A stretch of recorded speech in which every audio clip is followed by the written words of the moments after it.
2021 കോൺഗ്രസിനുണ്ടായ വലിയ ഒരു തോൽവി. ആ നിയമസഭാ തെരഞ്ഞെടുപ്പിലെ തോൽവിയെ തുടർന്ന് ഒരു വലിയ നേതൃമാറ്റം ഉണ്ടാകുന്നു.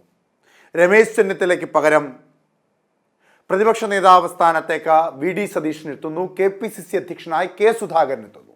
പിന്നീട് അങ്ങോട്ട് കോൺഗ്രസിൻ്റെ രീതികളും ഗ്രൂപ്പ് സമവാക്യങ്ങളും ഒക്കെ മാറുകയും പുതിയ നേതാക്കന്മാർ ഉദയമെടുക്കുകയും അപ്രഖ്യാപിത ഗ്രൂപ്പുകൾ തുടങ്ങുകയും ഒക്കെ ചെയ്യും.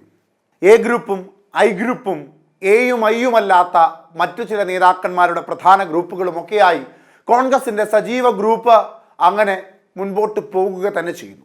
ഈ സാഹചര്യത്തിൽ നിലവിലത്തെ രാഷ്ട്രീയ സാഹചര്യങ്ങൾ പരിശോധിക്കുമ്പോൾ 2026 നിയമസഭാ തെരഞ്ഞെടുപ്പിൽ കോൺഗ്രസ് അധികാരത്തിലെത്തുവാനുള്ള സാധ്യത കൂടുതലായി കാണുമ്പോൾ പാർട്ടിയുടെ നേതൃനിരയിലേക്ക് എത്താൻ താല്പര്യപ്പെടുന്ന നേതാക്കന്മാരുടെ എണ്ണം കോൺഗ്രസിൽ കൂടുതലാണ്.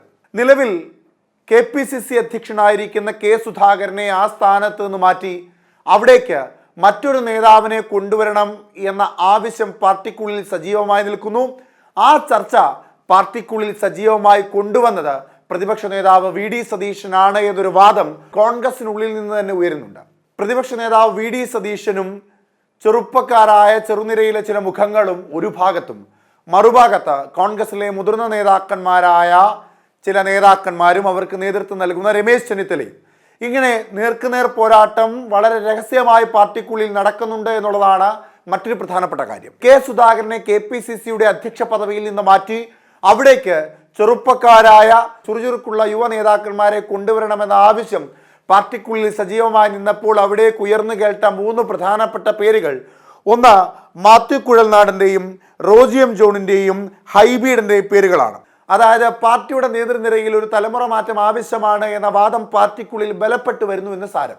അങ്ങനെ യുവതലമുറയുടെ ഒരു കടന്നുകയറ്റം പാർട്ടിയിലേക്ക് ഉണ്ടാകുന്നു, മറ്റ് പ്രധാനപ്പെട്ട നേതാക്കന്മാർ അപ്രസക്തരാകുന്നു എന്നുള്ള തോന്നൽ കൊണ്ടാണോ രമേശ് ചെന്നിത്തല ചില പ്രധാനപ്പെട്ട നേതാക്കന്മാരുമായി കൂടിക്കാഴ്ച നടത്തി എന്ന ഒരു വാർത്ത പുറത്തു വരുന്നുണ്ട്.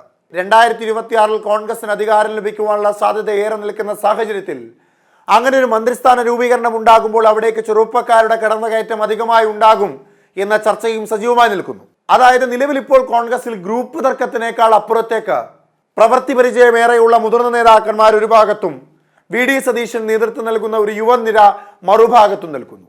ഈ മുതിർന്ന നേതാക്കന്മാരെ ഏകോപിപ്പിക്കുകയും ഈ കാര്യങ്ങൾ കൃത്യമായി ചർച്ച ചെയ്യുകയും ചെയ്യുന്നതിലെ പ്രധാന കണ്ണിയായി പ്രവർത്തിക്കുന്നത് രമേശ് ചെന്നിത്തലയാണ് എന്ന ചില വാദങ്ങൾ പാർട്ടിക്കുള്ളിൽ നിന്ന് തന്നെ ഉയരുന്നുണ്ട്. രമേശ് ചെന്നിത്തല MK രാഘവനുമായി കഴിഞ്ഞ ദിവസം രാമനിലയത്തിൽ വെച്ച് ചർച്ച നടത്തിയതിൽ ഈ വിഷയവും ഉൾപ്പെടുന്നുണ്ട് എന്ന ഒരു പ്രതികരണം. അതിനോടൊപ്പം തന്നെ പാർട്ടിക്കുള്ളിൽ പല പ്രശ്നങ്ങളുമുണ്ട്, പക്ഷെ ആ പ്രശ്നങ്ങളൊക്കെ പറഞ്ഞുകൊണ്ട് സാധാരണക്കാരായ പ്രവർത്തകരെ സങ്കടത്തിലാക്കാൻ താൻ തയ്യാറല്ല എന്ന് പറയുന്നതും, എന്ന് കരുതി തനിക്കത് പറയാൻ കഴിയില്ലാത്തത് കൊണ്ടല്ല എന്നുമൊക്കെ പറയുന്ന രമേശ് ചെന്നിത്തലയുടെ വാക്കുകൾ ഇതിനെ കുറച്ചുകൂടി ആഴത്തിൽ ഊട്ടിയുറപ്പിക്കുന്നുണ്ട്. മാടായി കോളേജിലെ വിഷയം മാത്രമല്ല തൃശ്ശൂരിലെ രാമനിലയത്തിൽ നടന്നത്. രാഷ്ട്രീയ കാര്യങ്ങൾക്ക് വേണ്ടി തൃശ്ശൂരിലെത്തിയ രമേശ് ചെന്നിത്തല രാമനിലയത്തിൽ MK രാഘവനുമായി കൂടിക്കാഴ്ച നടത്തുമ്പോൾ അതിൽ മുതിർന്ന നേതാക്കന്മാരെ ഏകോപിപ്പിക്കുന്ന ചർച്ചയ്ക്കും സജീവമായ ഒരിടമുണ്ടായിരുന്നു എന്ന വാർത്തയ്ക്ക് ബലമേറെയാണ്.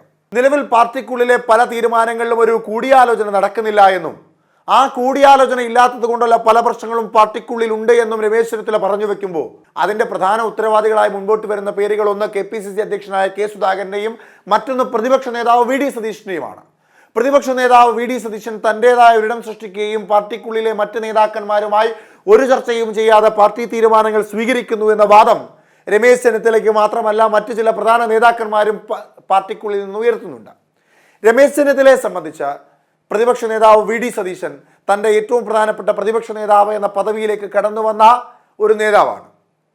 പിന്നീട് അങ്ങോട്ട് കുറച്ചു കാലത്തേക്ക് രമേശ് ചെന്നിത്തല പാർട്ടിക്കുള്ളിൽ അപ്രസക്തനായി മാറുകയാണ്.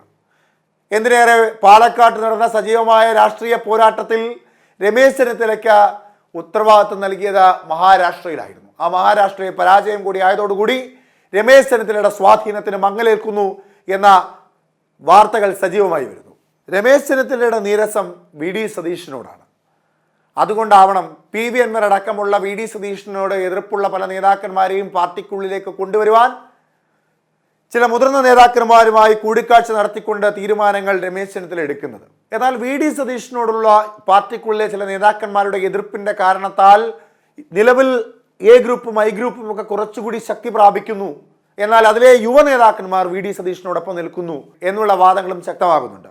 ഈ വിഷയത്തിൽ കെ സി വേണുഗോപാൽ അടക്കമുള്ള മുതിർന്ന ഏറ്റവും പ്രധാനപ്പെട്ട മുതിർന്ന നേതാക്കന്മാരോടൊപ്പവുമാണ്. എന്തായാലും പാർട്ടിക്കുള്ളിൽ ഇപ്പോൾ സജീവമായി നിലനിന്ന് പോകുന്ന ഈ പടലപ്പിണക്കം അല്ലെങ്കിൽ പുതിയ തലമുറ മാറ്റത്തിൻ്റെ ഭാഗമായുള്ള വി ഡി സതീഷിനും ചെറുപ്പക്കാരും രമേശ് ചെന്നിത്തലയും മുതിർന്ന നേതാക്കന്മാരും തമ്മിലുള്ള ഈ ഉൾപാർട്ടി പ്രശ്നം ഏത് തരത്തിലായിരിക്കും വരാൻ പോകുന്ന തദ്ദേശ സ്വയംഭരണ തെരഞ്ഞെടുപ്പിനെയും നിയമസഭാ തെരഞ്ഞെടുപ്പിനെയും ഒക്കെ ബാധിക്കുവാൻ പോകുന്നത് എന്ന് കണ്ടറിയേണ്ടതായിട്ടുണ്ട്. ഇനി അതല്ല, ഒരു സമവായ ചർച്ചയിലൂടെ കാര്യങ്ങളെല്ലാം സൗമ്യമായി ചർച്ച ചെയ്ത് അവസാനിപ്പിക്കുവാനാണോ തീരുമാനമെന്നതും കണ്ടറിയേണ്ടതാണ്.